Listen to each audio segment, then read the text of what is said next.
Muchas gracias a todos, a todas, a todos. É uma alegria muito grande terminar este ano de 2020, que ha sido de seguro muito difícil para todos nós outros. Hablando e compartilhando algumas das minhas preocupações. Eu venho trabalhando e escrevendo e fazendo orientação de tese sobre a questão do homonacionalismo, pinkwashing, redwashing, para referir-me a los sionistas de esquerda. Então, agradeço muitíssimo a los coordenadores, a Martín, a Jorge, a Moisés, a Karina, a Claxon, por la oportunidade que estamos tendo hoje de escucharnos e todo o trabalho que o grupo está haciendo. Então, muitas graças e hora buena, ¿no? Eu, ao final desse dia, escrevi texto, pequeno artículo para apresentar hoje, não? E será exato sobre o tema que vengo trabalhando, investigando. Bueno, se vê lá em la pantalla, está compartido, vale. Então, começo minha ponência com uma pergunta. É Israel uma democracia para a população LGBTI? Se a resposta é sim, o chamado global ao boicote à marcha do orgulho não tem sentido, já que esse seria o momento de celebrar os logros de uma população tão oprimida em quase todas as partes do mundo. Se a resposta é não, o boicote assumiria plenamente seu caráter de nonsense. Nosso dever, activista de direitos humanos, internacionalista, seria apoiar a luta de quem sofre opressão e a marcha se caracterizaria como um espaço em que uma população irrespeitada tendría visibilidade. Sin embargo, existe uma ausência em la relação entre liberdade para a população LGBTI e a democracia israelí que necessita ser nombrada: Palestina. Agora, a pergunta deve ser diferente. Qual é a relação entre a política do Estado de Israel para a população LGBTI e Palestina? Nada. Absolutamente nada de lo que se teorize sobre o Estado de Israel pode separar-se da situação do povo palestino. Israel está condenado a Palestina. Em agosto de 2018, o parlamento israelí aprovou uma lei que define a Israel como o Estado-nação do povo judío. Com essa nova legislação, mais de 23% da população israelí, composta de palestinos israelíes, tem agora cidadania de segunda classe. Essa lei, cabe mencionar, não inaugurou o apartheid em relação com os palestinos que lograram sobreviver à primeira ola de limpeza étnica iniciada em 1948. A lei deu forma definitiva e caráter legal a um sistema de organização da vida em Estado de Israel em el que ser palestino é a marca que põe limites ao acesso a los direitos.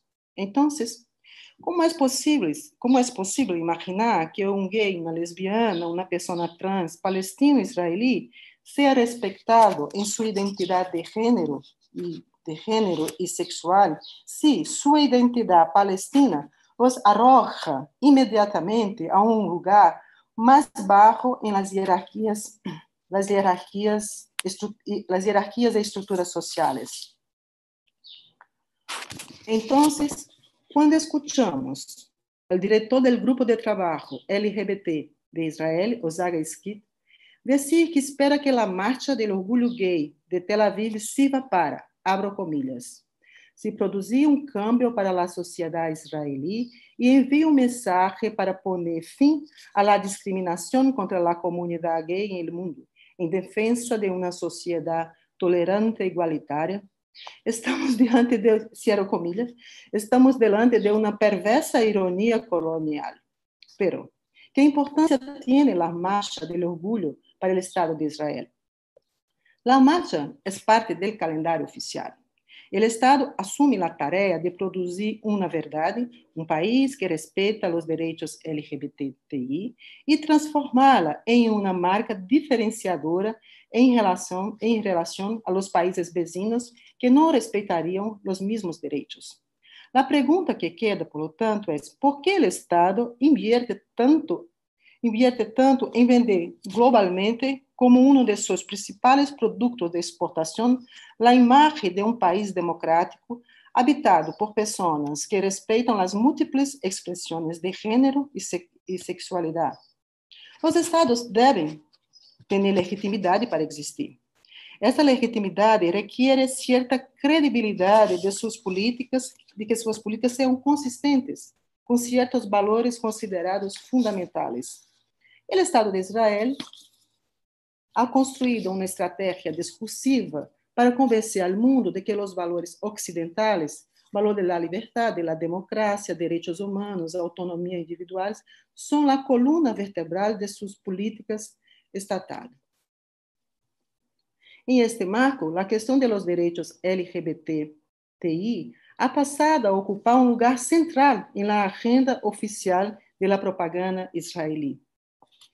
Em 2005, imediatamente depois da violenta repressão à segunda intifada, começou a campanha Marca Israel, Israeli Brand.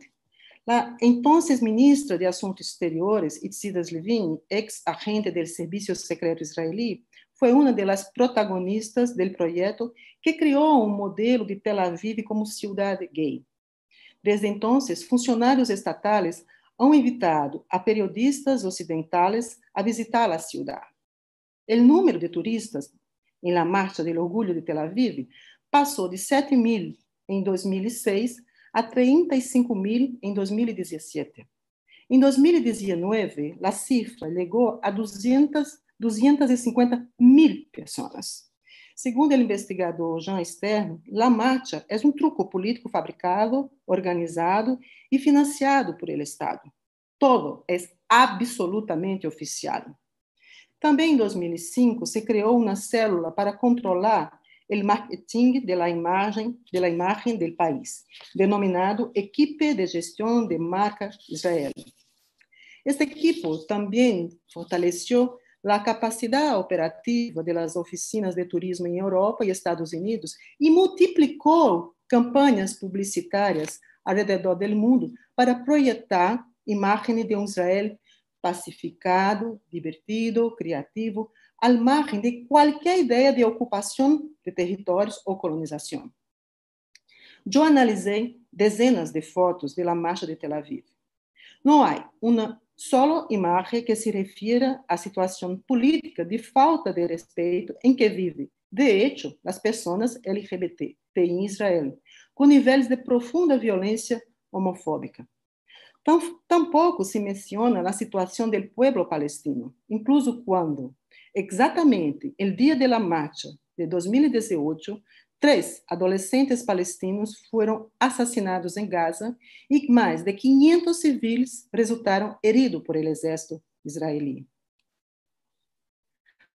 A aparente espontaneidade dos corpos dançantes e livres que projetam essas imagens oculta o caráter fabricado e controlado da mensagem que deve ser interiorizado por estrangeiros e visitantes. Israel é um país livre e feliz. Ademais, as manifestações organizadas por grupos de direitos humanos LGBTI contra a ocupação e colonização de Palestina são reprimidas violentamente e não aparecem em nenhum meio de comunicação. Mientras se consumem imágenes de cuerpos celebrando, lo que está sucedendo é, de hecho, uma guerra de ocupação de los medios. Ou, em termos do documental The Occupation of American Mind, um controle absoluto do fluxo de notícias que se referem a qualquer tema vinculado a Israel.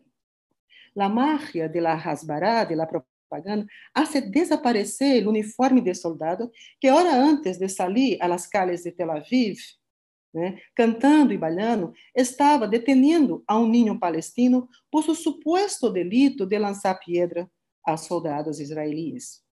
Oculta os actos del soldado que entra sistematicamente em los hogares de las famílias palestinas para encarcerar a qualquer de seus membros. Em la marcha, o mesmo soldado é uma lesbiana feliz.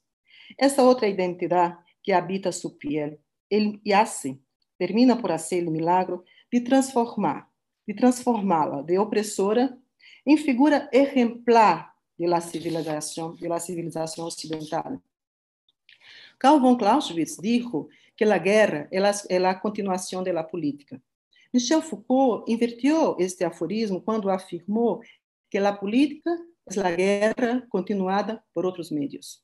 E aqui, em la cidade mais ocidental do Oriente Médio, eu vejo uma outra invenção, a marcha ou a fiesta como uma forma continuada de guerra contra o povo palestino. A fiesta, em este contexto, não é um evento extracotidiano, extraordinário. Ao contrário, está em linha com a necropolítica implementada por Estado de Israel para eliminar o povo palestino. Não lejos de las calles tomadas por el festival, quedam milhares de palestinos que vivem em campos de refugiados. Aqui no Estado de Israel, les roubou suas casas para construir as calles que, em el calor del verano mediterrâneo, recebe a turistas que celebram a beleza de la libertad. Agora temos que perguntar, como é possível que não se denuncie a estratégia do Estado de Israel de apropriar-se de bandeiras de ativistas LGBTI como instrumento para manter o poder colonial e a segregação? Como é possível desfrutar o azul turquesa do Mediterrâneo sem experimentar um dilema ético por saber que os palestinos não podem ascender a los mesmos espaços?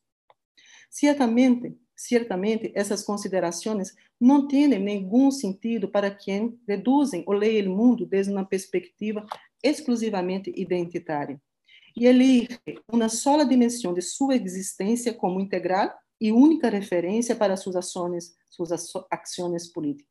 políticas. A luta ao redor de uma dimensão identitária, quando não está conectada com outras lutas por reconhecimento e a justiça social, pode ser facilmente cooptada por la lógica de la dominação. Então, em essa perspectiva, não importa se a lesbiana que está performatizando sua orientação sexual é um soldado de um exército que ha cometido sistematicamente crimes de lesa humanidade denunciado em los tribunales internacionais. Sua participação na marcha, de hecho, não interrompe suas atividades militares. Por el contrário, estar em la marcha de orgulho é uma tarefa cívica tão importante quanto controlar a vida do povo palestino em detalhe. A disjunção entre as duas tarefas não existe. Comemorar e matar fazem parte do mesmo projeto. A marcha do orgulho sigue a marcha genocida do Estado de Israel. Este é o significado de pinkwashing. Muitas gracias.